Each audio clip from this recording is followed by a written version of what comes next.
For next with step by default the next statement increments the value of the control variable by 1।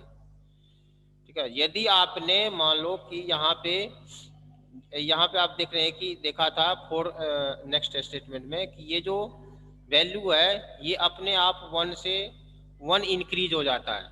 ठीक है ना, इससे पहले वाले पेज में भी आपको मैंने बताया दिखाया था कि कैसे जो है उसमें पेज 1 से लेकर के क्या कहते हैं नंबर जो है वो 1 इंक्रीज हो जाता है।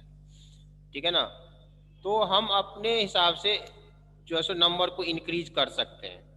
ठीक है, स्टेप का यूज जो है सो इसीलिए किया जाता है यदि आपको सिर्फ 1 इंक्रीज करना है। ठीक है ना, जैसे आप लोग पेज नंबर पेज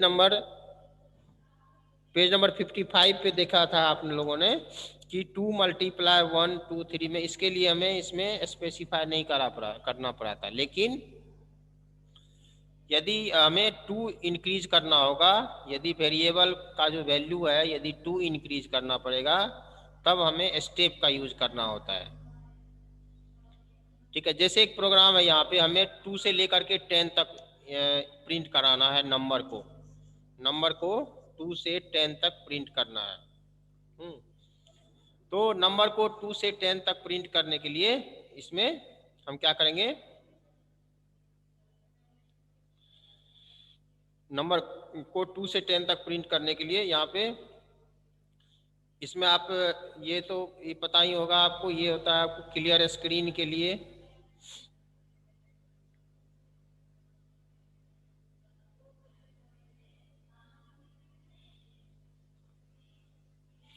ठीक है ना, इसमें ये CLS जो है ये example REM program to print even number from 1 to 10।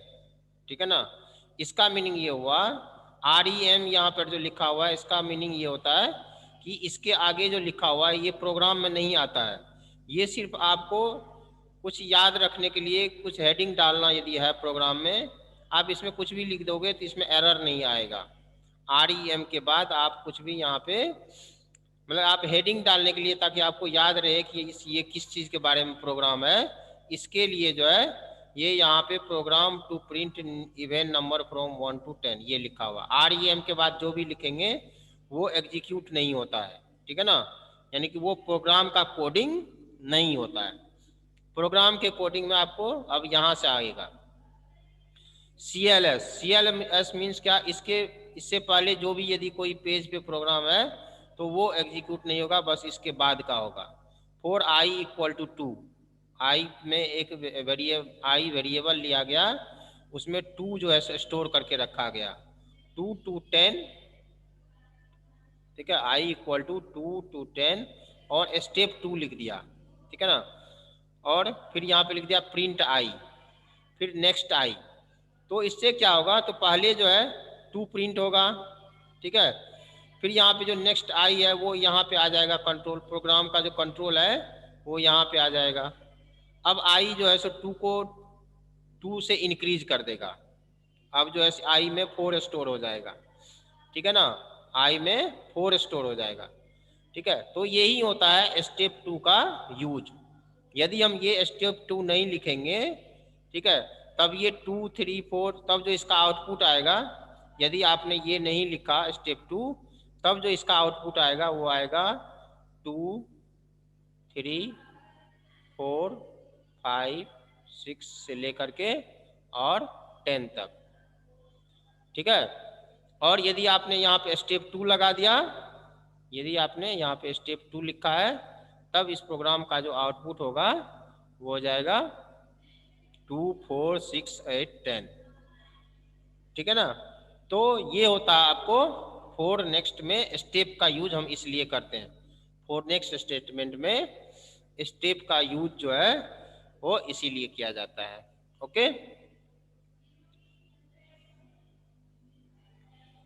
अब आपको इसमें स्टेप -2, यदि आपको ये तो इंक्रीज करने का था, यदि आपको कम करना है, ठीक है ना, यदि वैल्यू को कम करना है, जैसे 9 से लेके 1 तक लिखना है, तो 9 से 1 तक लिखना है तो स्टेप लिखना है, यहाँ पे लगा देना है स्टेप में, यहाँ पे -2 लगा देंगे। ठीक है, 9 से 1 तक, और फिर यहाँ पे -2, बाकी सब कुछ वही रहेगा, बस स्टेप में -2 लगा देंगे। तो इसमें क्या हो जाएगा, जो डिफरेंस का जो है नंबर का जो डिफरेंस है वो 2 आ जाएगा। ठीक है,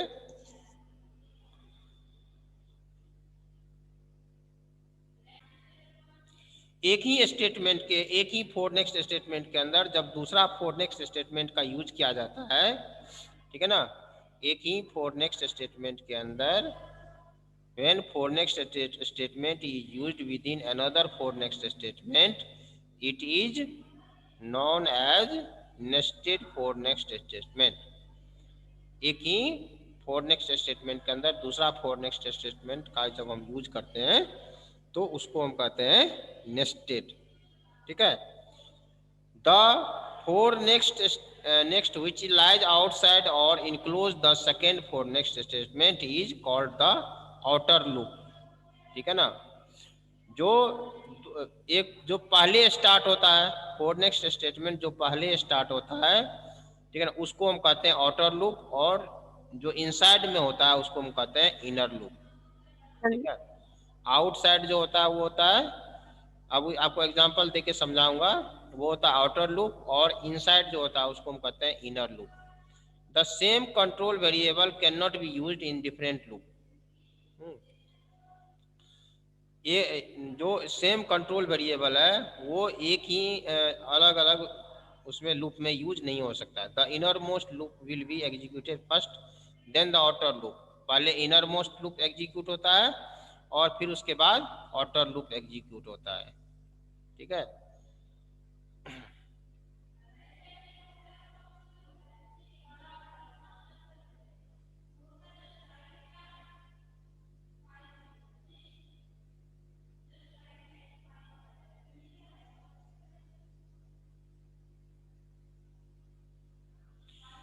ठीक है, जैसे इसमें आपको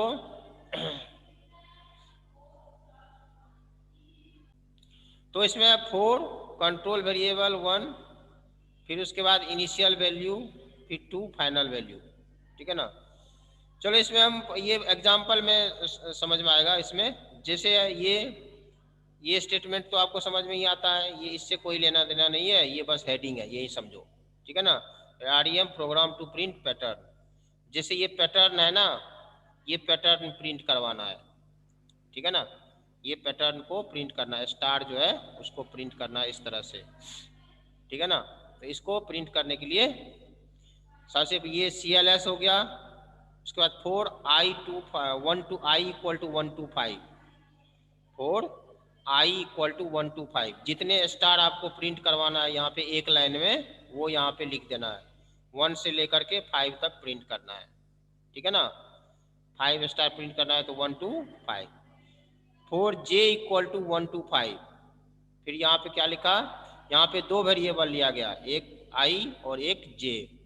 j में भी 1 से लेके 5 तक और i में भी 1 से लेकर के 5 तक स्टोर किया गया। प्रिंट स्टार, ठीक है, और फिर नेक्स्ट j। अब यहाँ पे जो है सो प्रिंट स्टार हो गया, स्टार प्रिंट होगा। ठीक है, कितने बार होगा तो 5, एक बार एक लाइन हो गया। ठीक है ना, जो यहाँ पे प्रिंट स्टार लिखा हुआ है एक लाइन प्रिंट हो जाएगा। फिर नेक्स्ट जे, अब ये जो है ये जे पे कंट्रोल चला जाएगा। ठीक है ना, अब जे में क्या करेगा, ये 1 इंक्रीज हो जाएगा, यानी कि प्रोग्राम का जो ये कंट्रोल है ये दूसरा लाइन प्रिंट करना शुरू करेगा। फिर प्रिंट नेक्स्ट आई, फिर यहाँ आई पे चला जाएगा। फिर ये जो है सो ऐसे ही लूप इसका चलता रहेगा। ठीक है, जब ये आई 1 से लेकर के 5 तक हो जाएगा तब ये प्रोग्राम एंड हो जाएगा। ठीक है, जैसे मान लो आपको यदि 10 बार ये स्टार को यदि 10 बार प्रिंट कराना है, i इक्वल टू 1 to 10 लिखेंगे, और ये लाइन यदि 7 लाइन प्रिंट करना है जी तो जे में 1 से लेकर के 7 तक लिखेंगे। ठीक है, तो ये यूज होता है, यानी कि एक ही लूप का यहाँ पे एक 4 नेक्स्ट लूप है, ये एक 4 नेक्स्ट ये यहाँ पे शुरू हो रहा है और यहाँ पे लास्ट हो रहा है। ठीक है ना, ये जो है ये एक 4 नेक्स्ट है और एक 4 नेक्स्ट ये है। जो सबसे पहले शुरू होगा वो सबसे लास्ट में एंड होता है। ये फोर नेक्स्ट लूप जो है, फोर नेक्स्ट लूप यहाँ से शुरू हुआ है और यहाँ पे लास्ट हो रहा है। ये फोर नेक्स्ट लूप यहाँ से शुरू हुआ और यहाँ पे लास्ट हो रहा है, ठीक है ना। तो ये जो होता है इसको हम कहते हैं आउटर, इसको हम कहते हैं आउटर फोर नेक्स्ट लूप, ठीक है। ये होता है आपको आउटर लूप।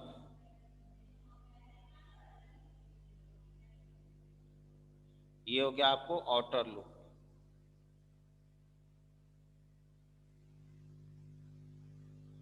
ठीक है। और ये दोनों हो गया आपको inner loop,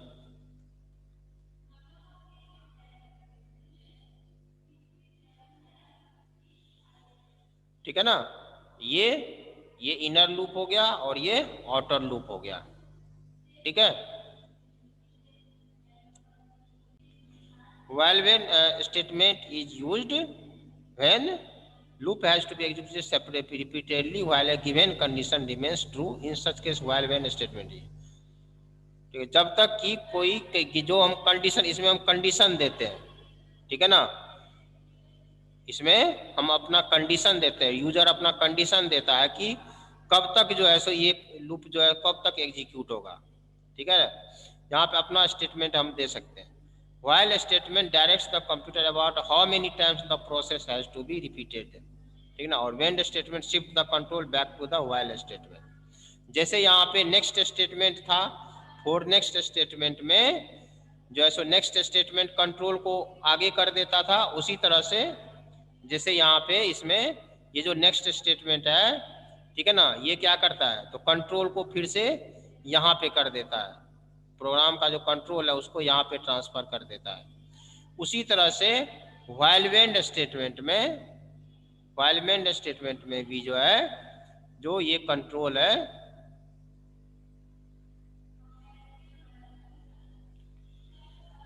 while when statement में भी जो कंट्रोल होता है,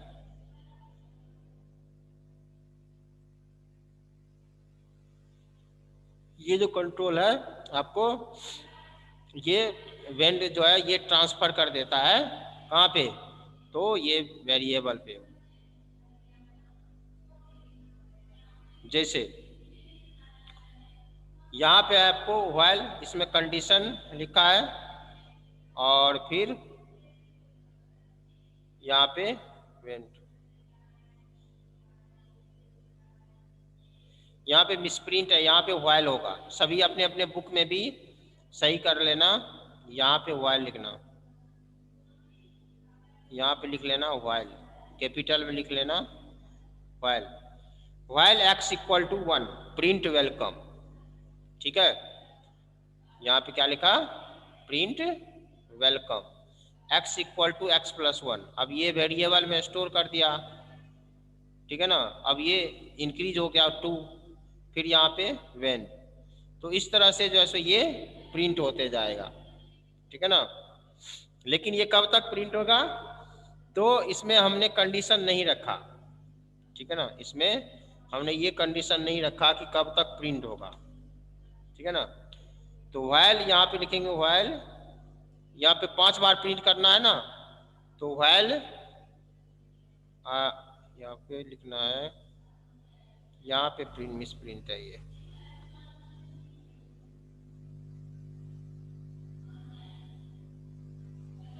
करेक्शन जो आप लोग करोगे ये ध्यान रखना, यहाँ पे करना है, यहाँ पे लिखना है इस लाइन x इक्वल टू 1 के बाद, x इक्वल टू 1 के बाद लिखना है while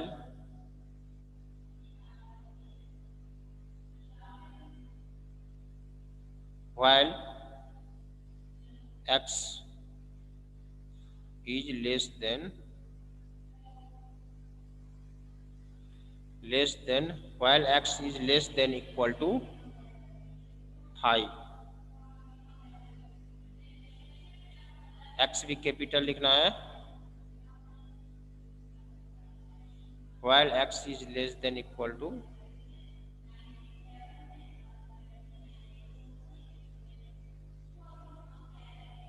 while x is less than equal to 5, ठीक है। x में हमने वैल्यू स्टोर 1 किया, तो ये अब जब मान लो हम ये कंडीशन नहीं रखेंगे कि x जो है सो 5 या 5 से छोटा या उसके बराबर होगा, तो तब जब हम ये नहीं रखेंगे तो ये प्रिंट होते जाएगा, ठीक है ना, सिर्फ 5 बार नहीं होगा, प्रिंट होते जाएगा ये, ठीक है, जब तक आप इसको स्टॉप नहीं करोगे ये प्रिंट होते जाएगा।